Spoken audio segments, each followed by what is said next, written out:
So that's an overview. So we just looked at cost of goods sold. There's some other systems in here that we want to look at, and those are labor systems. That's the other half of the big part of the equation as we kind of go Prime through cost. that. Yep. The other half of prime cost is labor. So as we look to labor, we start to see how our purchasing systems tied to those budgets. So if for cost of goods sold, we didn't really show that, but here we're looking at now. Here's Visconti's. When I go here, I have this right away. I have this schedule variance report, right? And so if we start to follow this through the natural progression here, let's see, next week is the 8th, right? So you'll see here that they actually have a budget where they have actually scheduled items, and then they have a budget that's for that. And you can see they're well under budget for that week. Could be that they're probably having a surge in business, which I know they're up in the north, and so they're having a surge in business. So increase in income. Exactly. So they need to adjust their targets, probably. Yeah. So when they're looking at this, well, that all ties back to budget and getting things in here, right? So what happens is they do a labor allotment here, right? And so let's see if So now when we go and look at labor, what we want to see is that we're starting from big picture goals, and we want to break them down into small bite-sized pieces that our management team can execute on, right? So we're going back to the beginning where we were talking about budgets and setting goals. And so there's a couple things I want to check out here. So you can see here I have a budget here that's 424 to 521. So this is Solu, this is Peter Sclafani. He has targets that are periodic. So he runs a period accounting system, and so he has the budget. It can adjust to be period. Before we looked at it, it was monthly.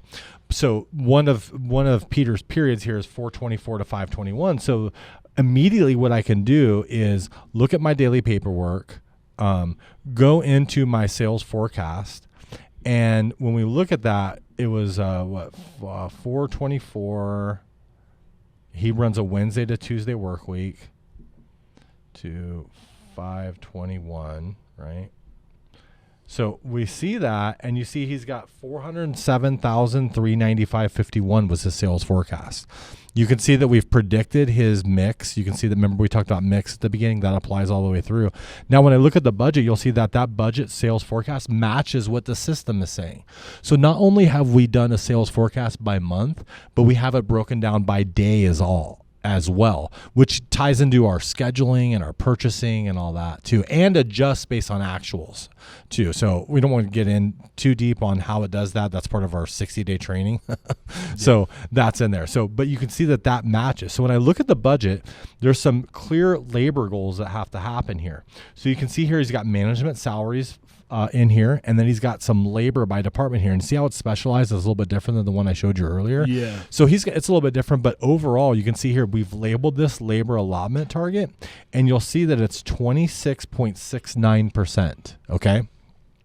So now what management can do is they go to this labor allotment system. Okay. Now you can see here they have a budget for 5.8. Okay. I'm going to pretend that I'm going budget for 5.8. So I go and add a labor allotment. Right. And we wanted this to be easy and to have good flow through and easy to understand. So I just follow the steps here. You are completing the labor allotment for what schedule? Well, I'm doing a schedule in the future. So they won't do another one till tomorrow, which will be for the week of the 15th. Right. So when the 8th hits, they'll do forward to the 15th. But on the 1st of May, they said, hey, let's budget for the 8th of May into the future. Right. So what they would do is they'd go, oh, okay, I'm going to write a schedule for May 8th. Okay. And I have this in here.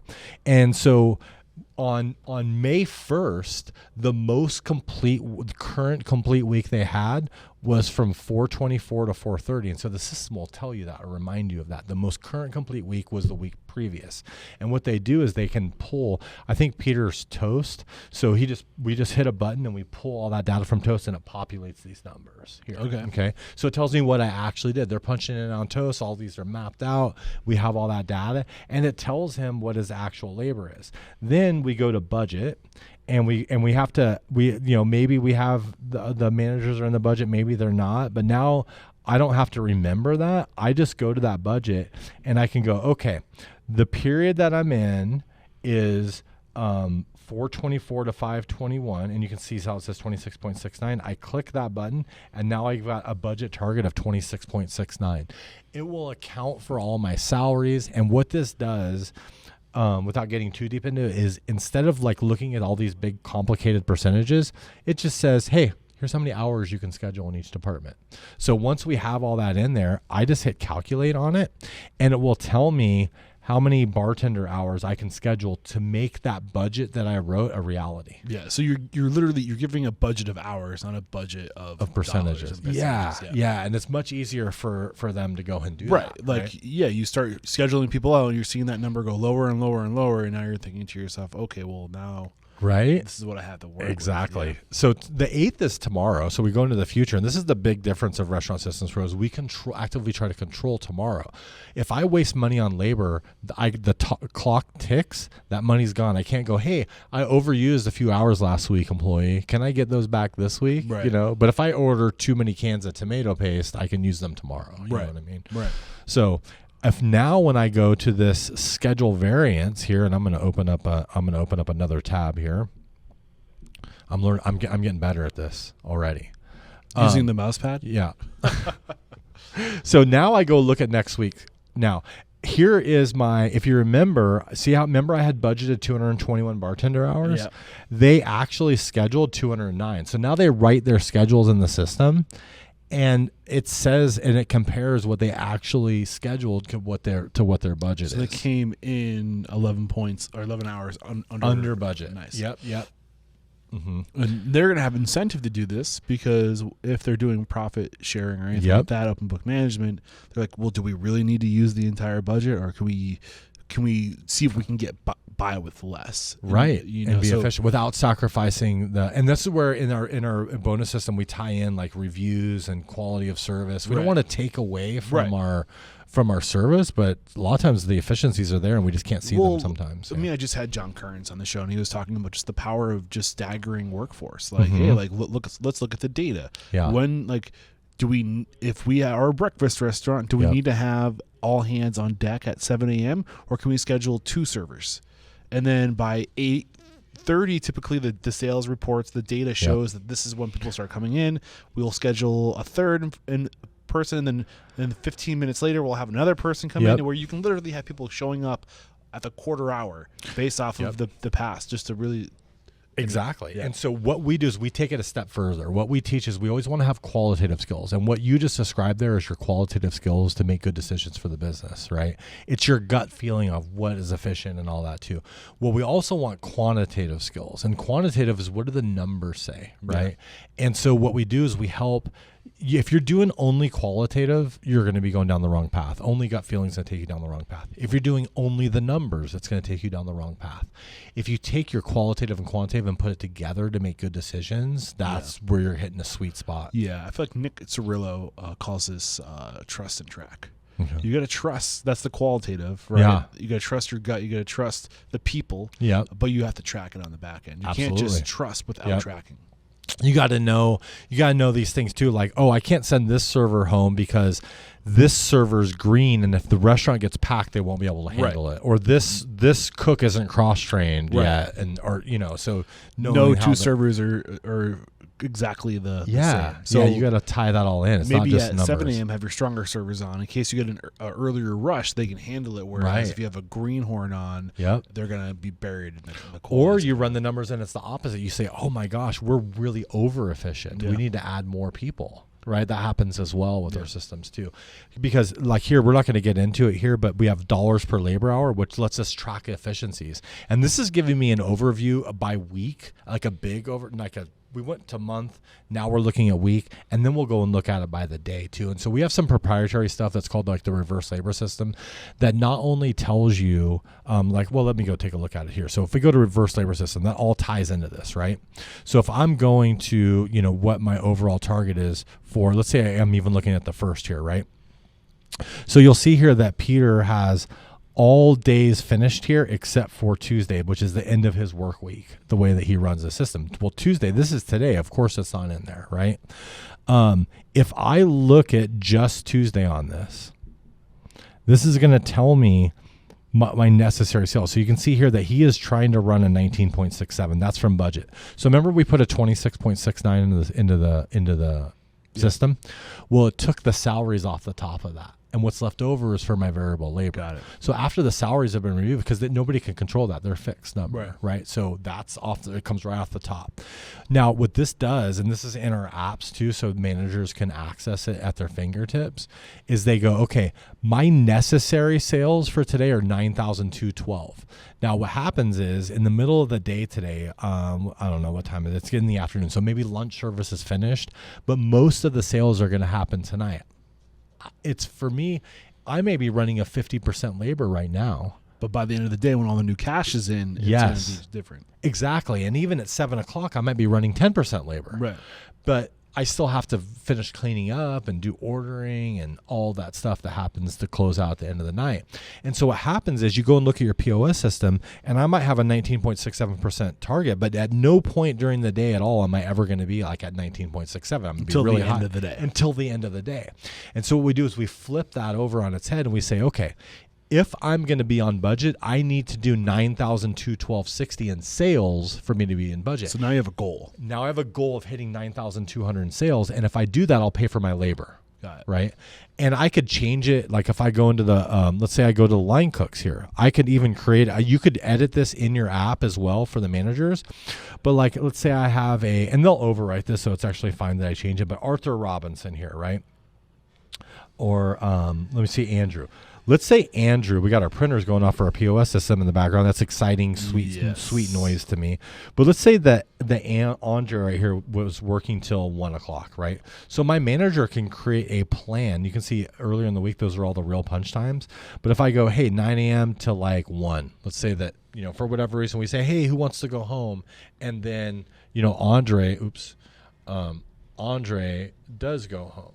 Right. And so we make it to where we can type it in, and he goes home 2 hours early. So remember it was 9,200 and something, right?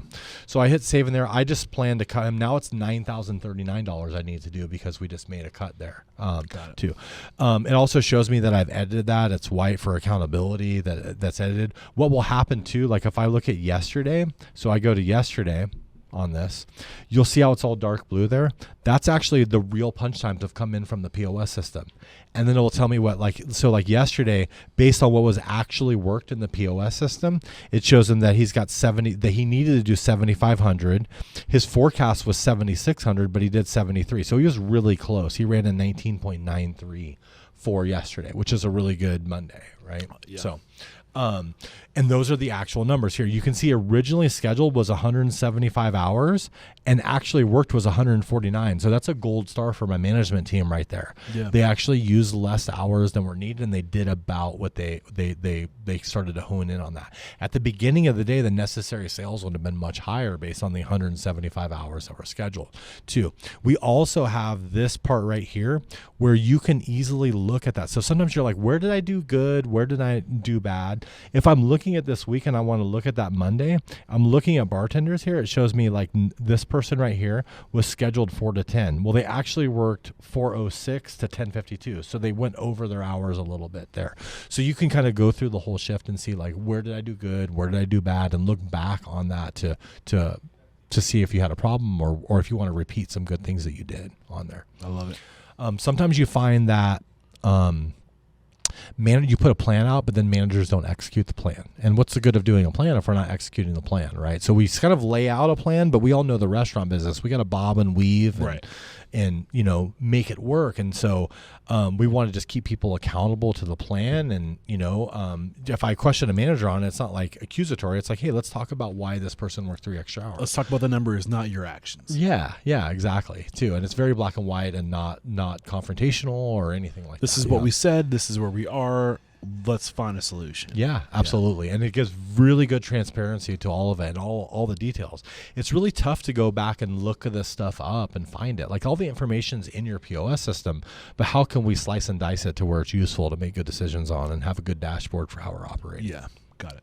Are we done looking at scheduled versus actual? Yes. In labor systems. Yes. Eric, let me show you schedules. And this is where, when we built our scheduling system, it wasn't really to compete with Hot Schedules or Schedule Fly or 7 Shifts or any of those other ones out there. They're good in their own right, but we're creating our schedules from the big picture financials that we created. And so having the schedules on our system is a must for an owner to be able to judge and see if they're on track from the plan that they created. So it was a necessary thing to build. We built it in about 2015. And with that, we know that you need the convenience of your employees to be able to swap schedules on the app and to be able to request time off. And you see here, you can see that there's a pending request here. That manager has to do it. That's pending. This one's been approved. That one's pending. So and this is for, as you go through the week, where they're at with it. So managers will go and approve them. It's all easy. Like if they're swapping schedules, it'll ask the person they're swapping with before it asks the manager, we don't want to approve it. And then they're not willing to work for you and things like that. Yeah. There's also training systems and things which I can probably show you, coming up. Next, but the scheduling system is all in there as well, and it's necessary to be tied because all of this is tied to the financials. Explain to me this rating. So that is just for managers. Looks like they're not really using it. Someone gave Lauren a 1 star there on that. So if Lauren, you're watching this, I apologize on there.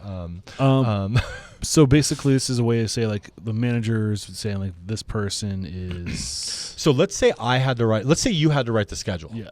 It would be really helpful if everybody had a rating in there. Yeah. Because then you could make sure that Friday night isn't full of 1-star servers. Got it. Right? I got to have some 5-star people on my busy nights. They're working with my 3 stars in there. If I'm below 3 stars, I probably need some training to do on that. And, we can get in there and do it. Only managers see that. Employees don't see their rating on there. That's for the manager to have some breadcrumbs to where I can write a schedule if I know nothing about those employees, right? That's what systems can do for you, right? And it helps a new manager, helps us train new people and get people in the systems more there. So that's just one of those breadcrumbs in there too. Availability's in there where they can, have their availability in there and the managers can see all that and they can do it. If you have multiple restaurants, you can see if they're scheduled in another store and not schedule them in 2 stores at once on accident, things like that. If they're multiple positions, it won't let you schedule them in multiple positions at the same time as well. Got it. Thank you. Yeah. Good question. Is that all things labor? That's all things labor. Yeah.